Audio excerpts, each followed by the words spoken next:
déggal ndigali ñett bàyyil ndigali ñett mu bamtuwaat ko déggal ndigali ñett bàyyil ndigali ñett. Follow the advice of 3 people and ignore the advice of 3. Suivez les conseils de 3 personnes et ignorez les conseils de 3.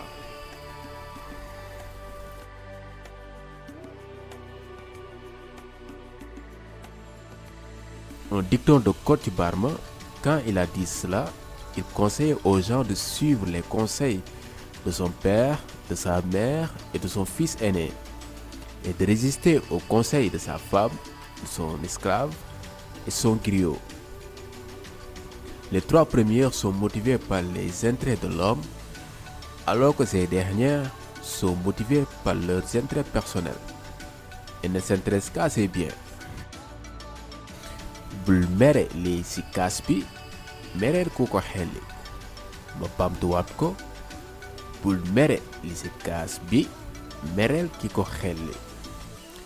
Don't get angry with what is in the cup, or rather get angry with the person who poured it. Ne vous fâchez pas avec ce qu'il y a dans la tasse, mettez-vous plutôt en colère contre la personne qui l'a versé.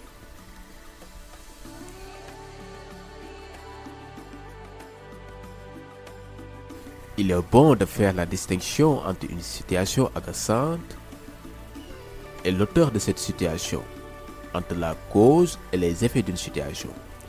Lors d'une réunion dans les bureaux d'une banque, le président réagit violemment contre son collaborateur en raison d'une situation provoquée par le non-paiement de dette.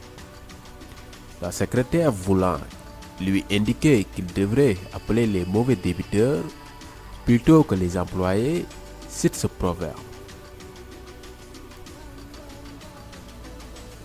Dencin wu ñaaw moo gën jiin sab xarit. Dencin wu ñaaw moo gën jiin sab xarit. It's better to guard your belongings and security, however badly, than to accuse your friendly of thief. Il vaut mieux garder ses biens en sécurité, même mal, que d'accuser votre ami du vol.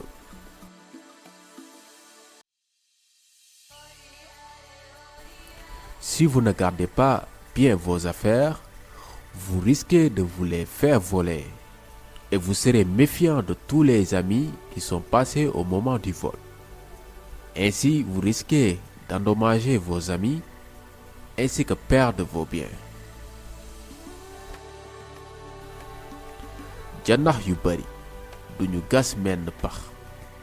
Ma bamtuwaat ko, janax yu bari duñu gas menn pax.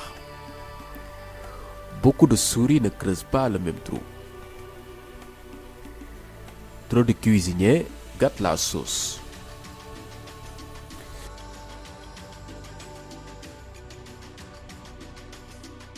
Ceci est souvent utilisé par l'animateur d'une réunion pour prouver que travailler en petit groupe est plus efficace que travailler en grand groupe.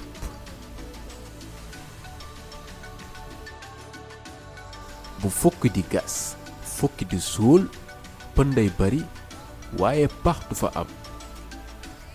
Bu fukk di gas fukk di suul pënday bari waaye pax du fa am. If 10 men are digging and 10 men are filling in the hole, there will be plenty of dust but no hole.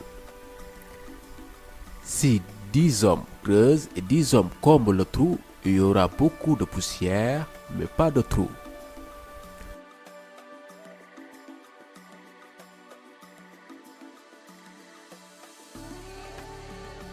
Quand beaucoup de gens travaillent et que beaucoup de gens le détruisent, rien ne va être terminé.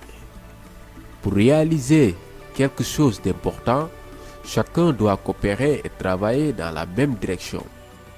Ce proverbe est souvent invoqué dans les organisations pour inciter les gens à travailler ensemble sur les mêmes objectifs.